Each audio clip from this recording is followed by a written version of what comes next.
Bienvenidos, ponte cómodo, presto por unos minutos y recibiremos una lectura para toda la familia. Libros de difusión gratuita presenta El Kybalión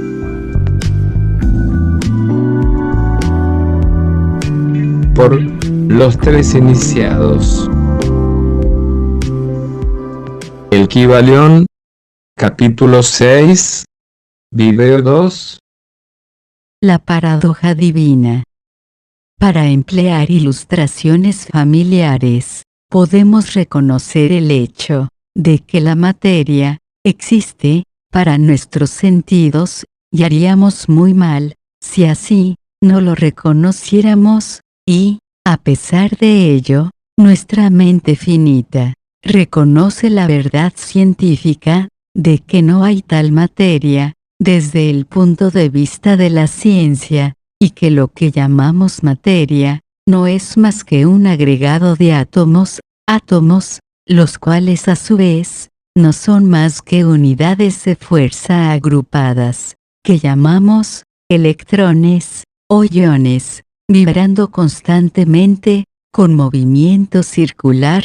Golpeamos una piedra y sentimos el impacto, parece ser real, y, a pesar de ello, sabemos que no es más que lo ya expuesto. Pero recuerden que nuestro pie, que siente el golpe, mediante la intervención del cerebro, es similarmente materia constituida por electrones, y porque de esa materia está hecho también nuestro cerebro. Y por último, si no fuera por la mente, no sabríamos nada, ni del pie, ni de la piedra, absolutamente. Además, el ideal que un artista o un escultor tratan de reproducir en el mármol o en el lienzo, les parece muy real. Igualmente sucede con los personajes que crea la mente de un autor teatral, quien trata de expresarlos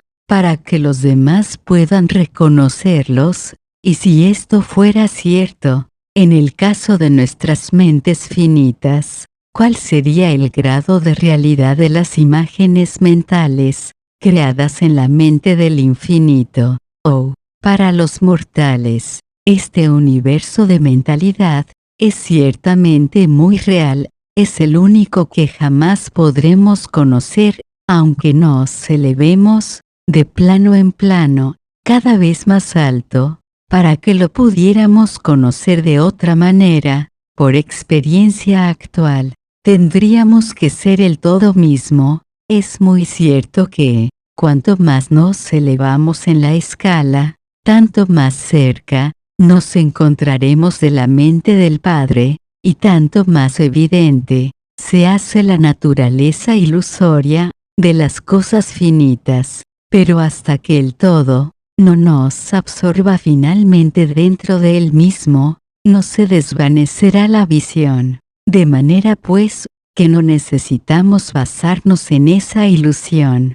Reconozcamos más bien la verdadera naturaleza del universo, y tratemos de comprender sus leyes mentales, esforzándonos en emplearlas en la forma más efectiva para nuestro progreso ascendente en toda la vida. Conforme vamos viajando de un plano a otro del ser, las leyes del universo no dejan de ser leyes de hierro, porque sean de naturaleza mental. Todos, excepto el todo, están sujetos a ellas. Lo que está en la infinita mente del todo es real, solo un grado menos que la realidad misma, que constituye la naturaleza del todo. No nos sintamos, pues, inseguros o temerosos.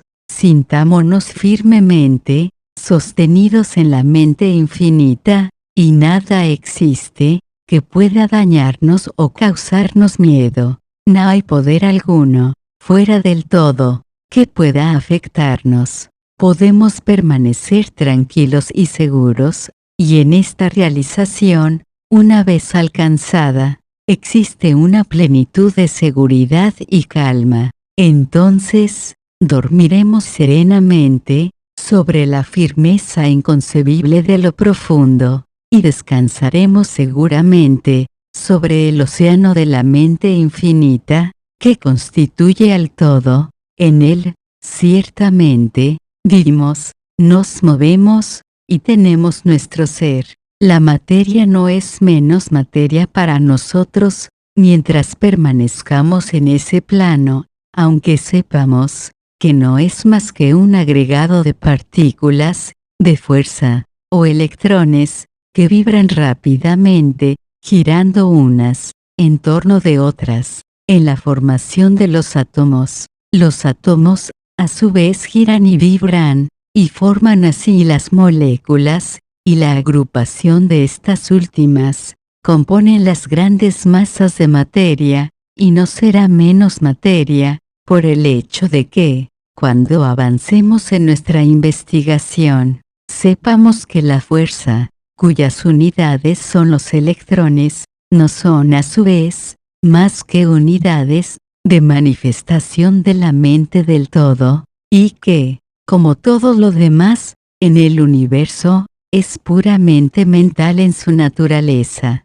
aunque en el plano de la materia, tenemos que reconocer sus fenómenos, podemos dominarla, como lo hacen todos los maestros, en menor o mayor grado, aplicándoles las fuerzas superiores.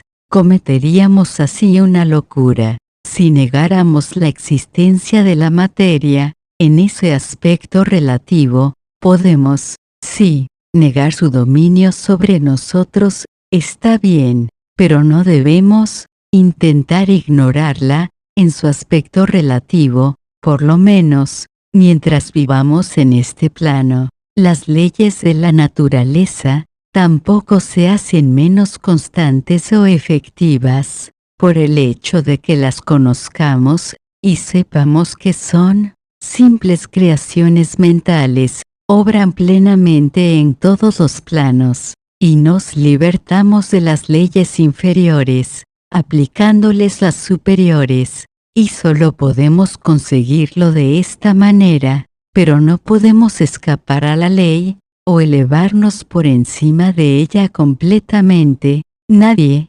sino el todo, puede escapar a la ley, y esto es debido a que el todo es la ley misma, de la cual todas las demás brotan. Los más avanzados maestros pueden adquirir los poderes que se atribuyen generalmente a los dioses, y existen muchos grados del ser, en la gran jerarquía de la vida, cuyos poderes trascienden hasta los de los más elevados maestros, en un grado inconcebible para los mortales, pero hasta el maestro más grande, y el ser más elevado, debe inclinarse ante la ley, y son como nada, ante los ojos del todo. Así que, si hasta esos elevados seres, cuyos poderes exceden a los atribuidos por el hombre a sus dioses, están sujetos, y sirven a la ley,